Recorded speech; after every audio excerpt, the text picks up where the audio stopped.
Hello, my name is Thomas Russell, graduate student at the University of Alabama. And what I would like to do is provide you with a tutorial on how to use some of the security settings on Facebook. Now, Facebook is a fantastic tool that many businesses, corporations, private organizations, and even people are using nowadays. But what people tend to fail to realize is that when you put information out in this cloud, if you will, a lot of times it's hard to just delete it. So we want to make sure that we are protecting ourselves or only sharing information with people that we actually want to see it. So the first thing I want to do is kind of show you where we actually find some of these security settings. So if you notice up in this upper right hand corner here, there is this down arrow. And what you want to do is you want to click on this arrow and it gives you some basic information. And what you want to do is you want to click on the settings portion. When you click on that, it will take you to this part right here. Now what we're going to do is simply just focus, because this tutorial is designed for security purposes. We're going to focus on the security, the privacy, timeline and tagging, and then also blocking. Now it is within these four domains right here is where the user can really protect a lot of the things that they're putting out there, and actually who can actually see the things that you're posting on Facebook. Now in this beginning section where it says security sections, okay, login notifications. This is an important one here. If we take a look at login notifications, simply what this means is Facebook will actually can send you an email or can send you a text message. All right, if somebody is trying to use your account for any reason, or if it just seems as if something is a little suspicious, Facebook will actually send you an email or a text message alert, just notifying you of that situation. So it's actually a nice feature to have. Another one here is loan approvals, or login approvals. Now, when you look at this login approval, you will actually have to be prompted with a security code. That if for some reason someone is actually able to obtain your username, your email address, password for whatever reason, they will actually have to go through one more step in order to access or gain access to your account. Alright, so this login one is actually a pretty good one to have as well. Now if we kind of skip down to a few, we want to look at this trusted contacts. Basically what this is, if there are people that have either viewed or friended you on Facebook, you can insert them into what we call this trusted contacts. We know that some of the information that comes from them is going to be safe.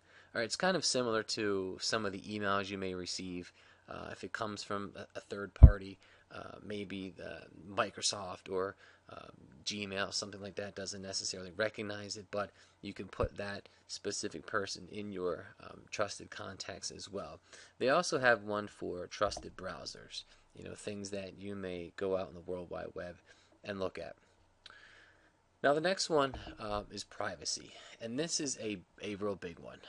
For example, who can actually see my stuff? So this very top one here. When you post something on Facebook, instinctively it's going to go out to this open cloud. Virtually anybody who is a member on Facebook can somehow search you, find you, and they can see some of the things that you are posting. But if you want to change that, okay, if you want to be able to put some things, maybe an update about what's happening, pictures of your family, friends, maybe it was a birthday party you were at, over on the right hand side here there is an edit tab. And what you want to do is you want to edit this, okay, and it will take you to another prompt. And you can download this list here, and I don't want to, kind of share other information, but you can actually just keep this private, where only your friends can see the things that you are doing, or you can actually make it public. Now, keep in mind, when you make it public, that is simply that. The public can actually see everything essentially that you are posting out there and posting that you are doing. Okay. Now, what the next thing is, who can actually contact me? If you want people who maybe you went to high school with, college with, old neighborhood friends. If you want people to be able to find you, okay, you can just leave this open right here where it says everyone. You want to just simply leave that, okay. If you start to change some of those parameters, it's going to make it more difficult for people to actually locate you, or even search under your name. Okay, so again, if you're married, maybe you want to leave your maiden name and your new married name. So if you leave that information, if you leave this setting here so that anyone who is searching for you can find you, that's something that you want to do. Um, the next one is who can actually look me up, as far as who can actually see the things that you are doing. Um, can they actually email you? Okay, again, you can leave this open to so that if there are people that you want to formulate relationships with, again, family members, longtime friends, you want to sort of leave this section here a little less security ridden, because again, the more security measures you put on it, the little more difficult it'll be for people to actually find you. Now, this next one, this thing called timeline and tagging. Okay, basically a timeline is simply a line of events on your Facebook page that people can see some of the things that you are doing. Now, when you have, let's say, a birthday, okay, a notification will come up on your Facebook page, and you can actually go on someone's timeline and you can actually post something, a happy birthday, congratulations, let's get together at some point. And when that happens, all right, it'll go on their timeline. But you want to be careful who can do that, okay? You have to make sure that you trust the people that are putting things on your timeline. Clearly, if you are in a professional job, you want to make sure that you are cognizant of who is actually putting things on your timeline, okay? So I have it set right now that only my friends can actually put something on my timeline. I'm sure my wife or immediate family wouldn't put anything that's detrimental to my career, if you will. The other thing is then who can actually see these things.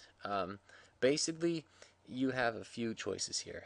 You can basically leave it open to the public, but again, I'd always err on the side of caution with that one. And then there's another thing called friends of friends, which simply means that if my friends, people who I friended on Facebook, put actually something on my timeline, anyone who essentially they are friends with can actually see that information as well. Okay, so it's broad. Yes, that scope can get big, but it's not quite as big as if you were to broadcast it in a public domain, if you will. Okay.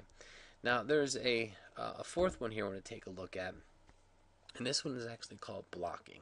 Okay, now blocking, and the way this becomes relevant is if you are experiencing a situation where someone is posting some things on your Facebook page or on your timeline. Okay, you can actually enter in where it says block users right here.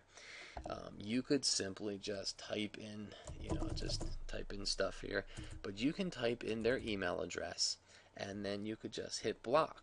Now, anytime that user username or email address shows up, they will not be able to see some of the things. They can't tag you in any pictures. They can't invite you to anything, private conversations, anything like that. They're essentially not able to get a hold of you at that point. The other thing here, which is block app invites. There are sometimes that you will be sent an invitation from a friend for a certain app to download. And if you do not want these, I don't know, call them spam, but these things that come through for different applications, you can actually block the things for the apps. Different evites for events that are happening. If you don't want these notifications as well, you can simply block them. So there's you do have a lot of power. And what I would strongly suggest, okay, if you are going to start your own Facebook page, if you're going to go out and start to broadcast or put personal information out there, I would strongly recommend that you you take a look at these 4 domain areas, and this is where your privacy, your security is most likely going to come in. Okay, you don't always want to just put all of your personal information out there for the general public. Well, again, my name is Thomas Russell, graduate student at the University of Alabama. I hope you enjoyed this tutorial, and I hope you have a safe and happy time going out and using social media. Have a great day.